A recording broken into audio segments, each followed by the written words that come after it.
Ok, donc c'est parti, on va ouvrir un nouveau fichier sur Procreate. Alors moi j'ai ouvert un fichier carré, mais le format n'a absolument aucune importance. Et la première étape, ça va être de recouvrir votre fond d'une couleur, puisqu'on va travailler le GIF en blanc. Et donc simplement pour que ça ressorte, la couleur n'a absolument pas d'importance. Ensuite, vous allez ouvrir un nouveau calque par-dessus le premier, et c'est là que vous allez pouvoir écrire votre texte ou faire votre motif que vous voulez animer par la suite. Ensuite, vous pouvez choisir donc vos pinceaux.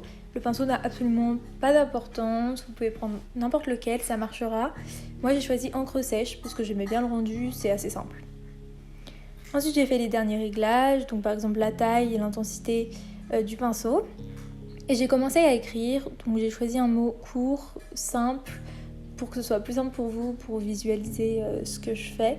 Mais je pense que ça peut marcher avec à peu près n'importe quoi, même un dessin complet, ça peut être amusant d'essayer. Donc voilà.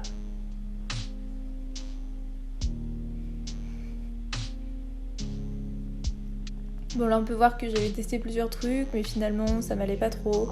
J'ai préféré rester sur quelque chose de plus simple.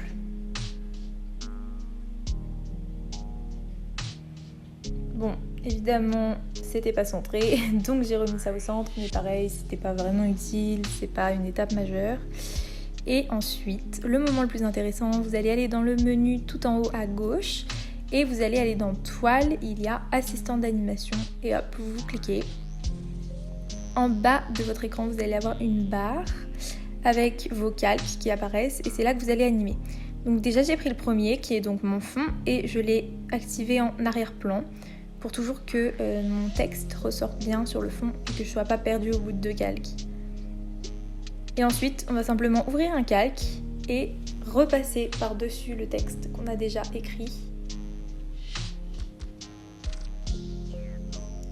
C'est hyper simple, pas de prise de tête, il ne faut pas forcément que ça colle exactement, que ce soit la même épaisseur ou que le trait soit bien sur l'autre.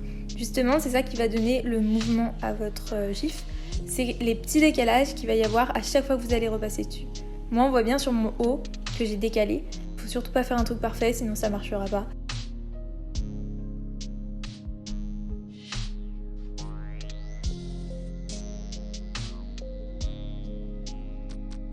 Je vous conseille franchement de faire cette étape au minimum 5 fois pour avoir un rendu plus fluide.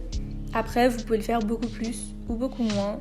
Et vous pouvez même essayer de gérer vous-même la tournure que ça prend selon la taille que vous faites à vos lettres.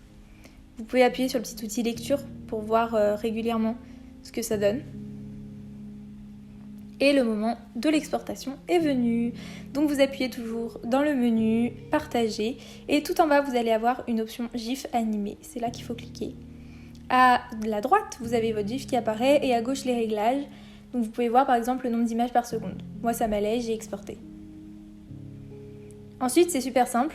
Vous pouvez l'enregistrer directement dans votre pellicule ou vous l'envoyez sur votre téléphone. Et ensuite, vous allez dans Photos et vous n'avez plus qu'à le copier.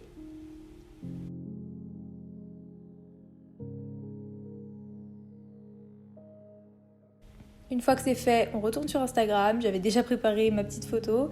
Et hop, j'ai collé. C'est tout, c'est fini. Pour ceux qui auraient des Samsung par exemple, je pense qu'avec différentes applications de montage, vous pourrez insérer vos GIFs sans avoir à faire le copier-coller.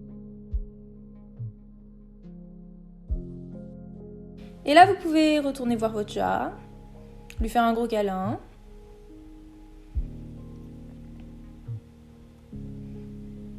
Et retourner à vos stories quand l'envie vous prend.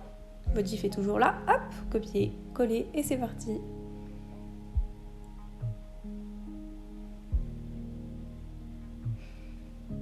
Voilà, c'est super simple, très très basique, mais waouh! Et vous pouvez retourner dormir avec votre chat. Voilà, merci d'avoir regardé, j'espère que cette vidéo vous aura aidé.